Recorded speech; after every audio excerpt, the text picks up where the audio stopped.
Hi, everybody. So we've almost made it across the finish line. We're in our last week and probably one of the most important weeks. And we have a special guest who I'm going to introduce you to. Adam Singer is with us from Google. And Adam is also a graduate of the University of Florida College of Journalism. Hi, Adam. Hi, I'm actually a graduate of the College of Recreation, Parks, and Tourism, but I did take some journalism courses. So Oh, just to okay. clarify. Oh, that's fine. Okay, so Adam, the reason why I picked you is because besides you're awesome, but you've done such an awesome job at merging public relations in your career, public relations, social media, and analytics, and so good of a job that now you've landed a job as your title is what? Google Analytics Evangelist? I'm the analytics advocate at Google. So actually, my boss is the analytics evangelist at Google. So one day, if I get promoted, I guess I would have his title, and he'd move on to VP or something. So you're on your way there. We hope. Um, And so, besides working at Google as the analytics advocate, you also have an awesome blog. Tell us a little bit about the blog so that we can all follow. Yeah, so I keep a blog on digital marketing called thefuturebuzz.com. Actually, the reason I got into digital marketing, sort of before digital marketing was a thing, was in college. I had to get a part-time job, and so I was working at McAllister's Deli briefly in Gainesville, which you guys probably all know. And if I was also running websites for fun and profit at the same time. Eventually, my websites in college were making more than I could have made working at the deli in a month. And so I decided, hey, this is smart. I should keep working on this. And there wasn't actually a school at the time to get involved with digital marketing, so I had to figure all this out on my own. And I was really into hospitality management. I wanted to do event production, event promotions, and work in a big hotel chain. But then I discovered how much of a passion I had for the internet. I was always an internet geek. It just didn't seem like that was a viable job until after I graduated. And so um, just as a passion of mine, I decided to share what I was doing on my own blog, which is where the idea for the Future Buzz came up from. Awesome. So now you're at Google and you're in this hangout with us. And so over the weeks of this course, we've talked about everything from Facebook to Twitter to Google Plus, LinkedIn, visual social media, and the class is social media management. So now we're talking about measurement. And we've touched on it each week, but now we really want to hear from you. So, why does measurement really matter? How do we figure out what data to use and look at? And tell us a little bit about Google Analytics. Sure. So there's a lot of questions. Measurement matters for a lot of reasons. First of all, is you won't know how to improve what you're doing in life, in business, in really anything without getting that data, without getting that feedback. And so once you know what to improve, then you can report on it as well to stakeholders. You can show your boss how you've grown your community 100% this quarter, how you've acquired 50 new leads, and 20 of them became customers, how you were able to get X amount of exposure for a product launch for your brand. But you can't do these things if you're not measuring. And so this is really important. I think that if you're in any facet of communications, whether you're going to go into the journalism side and be a publisher, data is really important to understand the success of your stories, as well as how your stories are generating revenue for your site, as well as if you're on the brand side, you actually need to use data to understand the success of your product launches, to see what people are talking about, what's actually working with the blog posts and the content you create. So it's important for everyone, and understanding how you're going to use that data, how you're going to report on it, and to whom is also equally important. So, what I like to advise our users, whether they're a small business or a large enterprise user, is to start with creating a measurement plan. And so having that plan is important because it's going to indicate what you need to measure and how you're going to report on it. And basically, without that plan in place, I'm sorry, I think the lights in this.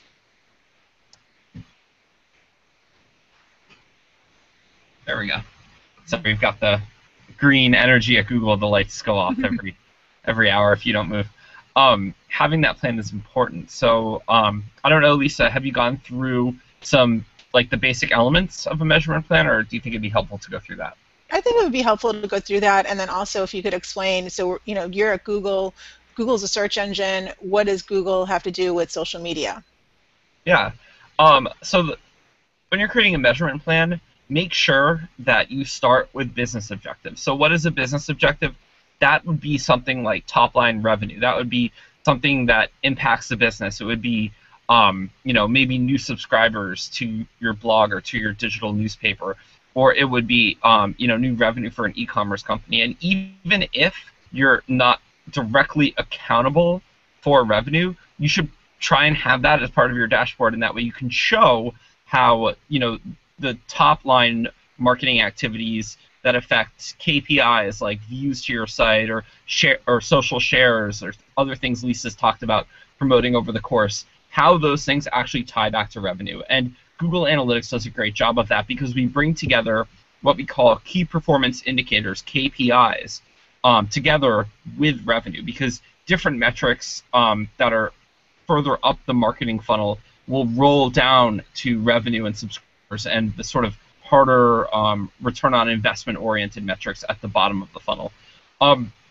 How does Google work with social? Well, that's a great question, Lisa. So everything from us indexing blog posts and tweets to your social activities that you engage in can also result in things like media coverage, can result in chatter on social networks, things like that, and we index all of that. And so, the web doesn't really happen in silos. Users don't think to themselves, okay, now I'm using a social network, now I'm using a search engine. It's a fluid experience for them. So as appropriate to our products, social is incorporated as part of it. And of course, Google owns some of the most popular social properties on the web, such as YouTube. And with analytics, we integrate with several products. For example, in Google Plus, in analytics, we give you some really good detailed metrics as to how content from your site is working on Google Plus, and how many people are sharing it, and how many people are clicking on links back to your site. So we try and integrate our technologies as much as possible. Awesome. So there's so many different types of tools and platforms to choose from that you can get really lost. I mean, Facebook has insights. YouTube has its own set of analytics. We have Google Analytics that we're talking about now. Hootsuite has the analytics. How do you piece it all together, and how do you really focus on, how do you decide what's the most important and what to use?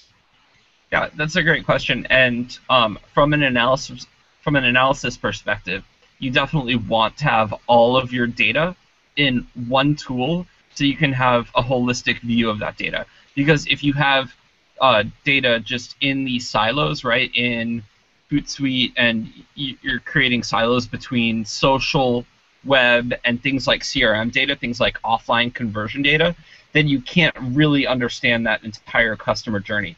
And so, we offer tools for Google Analytics to be able to connect Google Analytics with Hootsuite, to connect Google Analytics with your offline data. In fact, Google Analytics is now so flexible that you can connect it with any offline data source you want. For example, one of our certified partners actually wanted to test, and they just did this for fun. They wanted to see if caffeine intake would impact productivity of their users. And so they have a single serving coffee maker in their agency where you have to swipe your employee badge to be able to get coffee.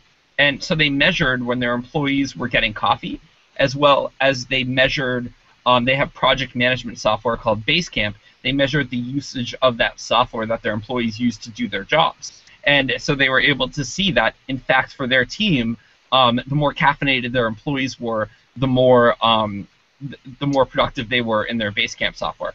So, if one of our partners is bringing together caffeine intake and they're measuring their employees using a coffee maker, you really can measure everything. And that's something that I would challenge you as you go into the world after college, as you get into a business, that you push businesses to break down the organizational silos that they might have and bring that data together, because you're just going to get such a more comprehensive view of the customer.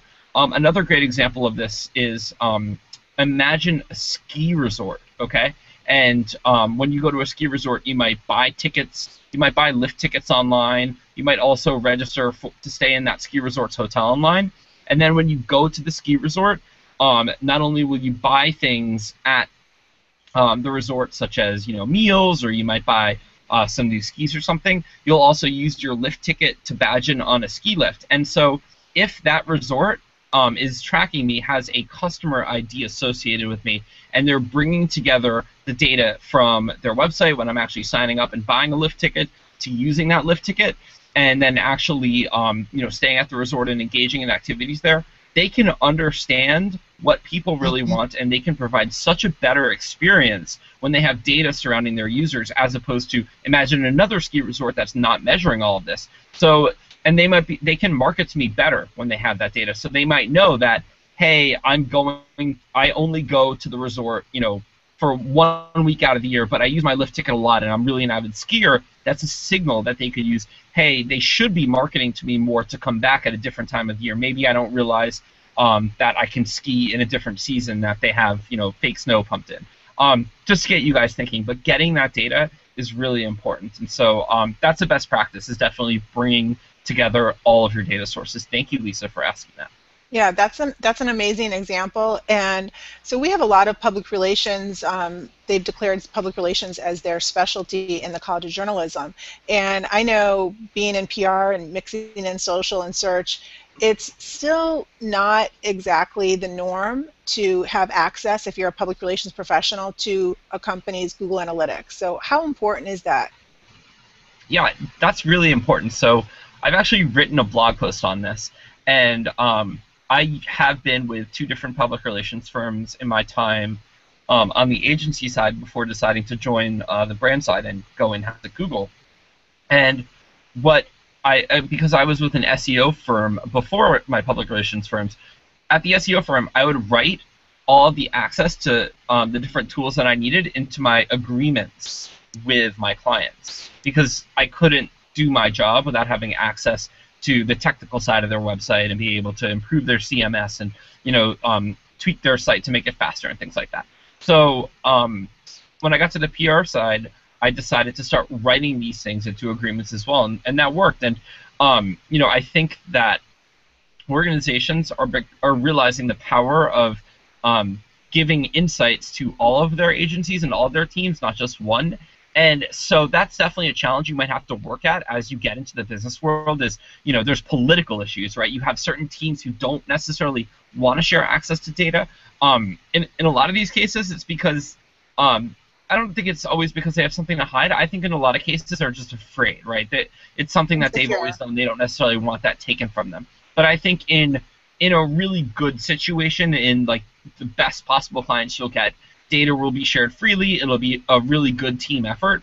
So certainly you may have to pick your battles here. You might not be able to get access at all points. But if you can't get access as an admin, ask for user access. So with Google Analytics, or with most analytics packages, you can still get read access, not necessarily write access to that analytics data. And so at least you can get a dashboard and see, hey, here's how many new visitors are coming to the site every day. Here are the top social networks bringing traffic to the site. And at a very high service level, that's just really good data to have and make decisions based off of. So pick your battles, but I would say, fighting for access to data is really important, because, for example, if you take Lisa's advice and you create an awesome Twitter chat, right, and it's sending a lot of traffic to your website, to blog posts that you might reference in that chat later on as just one tactical idea, if you're not measuring that and taking credit for it, then someone else in a different part of the organization might, and that's not a good thing for you. You want to own your results. That's a perfect example. I'm so glad you used that example. So we just have a little bit more time left. I want to hit on a couple more things. Talk to us about mobile and how mobile is fitting into the picture. Yeah, so I think that not only, I've read reports from 2 different sources that say over 70% of Americans now have a smartphone. So I think the day will come where everyone has one. Even my mother has a smartphone now, right? And she's been afraid of technology. So mobile's going to become increasingly important due to, well, first of all, we always have it with us and we're relying on it for news and information in a real-time way, but it's also really contextual. So if I'm getting, for example, if I'm looking for a pizza place in a city I've never been in, and I do a query for it, or I ask my social network for it, I'm going to get results that are really relevant to me right then and there. So, most brands on a go forward are probably going to have mobile apps, and even if it doesn't seem to make sense to have a mobile app, you can get really creative. A great example of this is who's the toilet paper manufacturer? Charmin has an app called Sit or Squat, right? And what it is it's an app which, in any city you're in, it will show you the closest public restroom, right? So it's a brilliant app. I travel a lot. I'm always in different cities, so I've used it to find a public restroom. If Charmin didn't do that, they'd have no business having an app on my phone. But now they have real estate on my home screen. I see them when I actually use my phone on one of my screens. And so that's really creative. As a PR pro, start to think like that about how you can create an app and get in front of your users in a way that is utilitarian, in a way that matters for them. So I think mobile is really important. Also, just on a basic level, if you're working at a company and they have a blog and a website, just make sure that experience is friendly on smartphones, because there's nothing more frustrating than looking for information while you're on the go, getting to a site that's just a really awful experience for you on your mobile device. And analytics will tell you that. Analytics will tell you how many people are coming to your site right now via mobile device, and can help you make a business case if you don't have a mobile site yet to create one. Okay, that's great advice, Adam. So a couple more things. So I noticed that you help run the Twitter account for Google Analytics, and also, do you run the Google Plus page? I do. Okay, so just wondering what it's like to run a social media, be a social media manager basically for Google for those accounts, and any insights you can give us. Yeah, it's a lot of fun. So I've been advising brands on social since before most brands were on social. I actually dragged several large consumer brands kicking and screaming onto the internet. A large quick service restaurant, one of the top 10 in the country, I will not name them. They thought that it was a bad idea for them to be on Facebook, so I took it into my own hands to get them on Facebook in 2006, and now they're one of the largest brands on Facebook. So you have to get these people out of their own way with new tools and tactics. I'm sure Lisa's told you about that, how a lot of brands sometimes fear new things.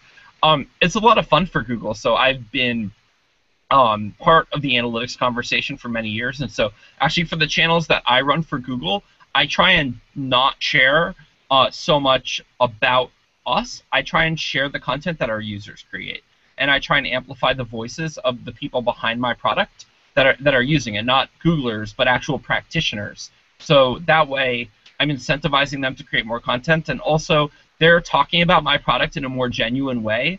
Not that we don't talk in a genuine way, but to our communities, it's like connecting users with other users is really powerful, and so I try and amplify them. I try and give a behind-the-scenes look sometimes as to what our team is doing. I try and humanize Google a little bit, right? So I think if you want to follow us on @Google Analytics on Twitter and plus Google Analytics, I think we're a great example of a B2B brand in social. We're probably not the same types of updates you would expect from a consumer brand, because a lot of it is very technical. A lot of it is how to use our tools and do your job better. But from a B2B standpoint, if you decide to go to a technology company, I think we're probably a pretty good example to look at. Okay, awesome. So one more question, Adam. So how do you advise students to embrace Google Plus from a personal standpoint and from a business standpoint as a social media manager? Yeah, I would use Google Plus in a similar way that you're using Twitter and LinkedIn as another social outpost. I still think having your own website and your own blog at the hub of your social strategy is very important, because ultimately you control the templates on that site, you control the calls to action, you control how it looks, how it's branded, and then use all of these other channels ultimately to funnel and drive people back to that experience that you control. So that way, not only you can communicate to them through social, but you can also build your email list, build your blog readership, all of that good stuff as well. So any new social channel is generally always a new opportunity. So look at it like that, and if you're already curating content for one channel, it shouldn't be too much work to add a new channel to that process. Okay, awesome, Adam. So do you have any last words of wisdom before we sign off here? We also have a MOOC, which is a massive open online course. If you really want to dive deep into analytics, we'll provide some links to you as a resource. Lisa, we can do that. I can give you a list of links, right? Yeah, definitely. Thank you. That would be awesome. And so that's coursework by Google. We dive into specific areas of analytics, and I would recommend becoming as data savvy as you can. It's just going to make you more valuable as a professional going into this space, and it's going to ultimately, I think it's going to be important to get you ahead quicker. Okay, Adam, thank you so much for your time. I really appreciate it. And if our students want to follow you personally, the best place is at Adam Singer on Twitter. Anywhere else? At Adam Singer on Twitter, plus Adam Singer on Google Analytics. If you have any questions, always feel free to email me directly. I'm adamsinger@google.com. Feel free to send me a ping with analytics questions, or if you're ever in Bay Area and you'd like a tour of Google, I'm always happy to do that for students. Awesome. Thank you. All right, Adam, thanks a lot. Thanks, Lisa.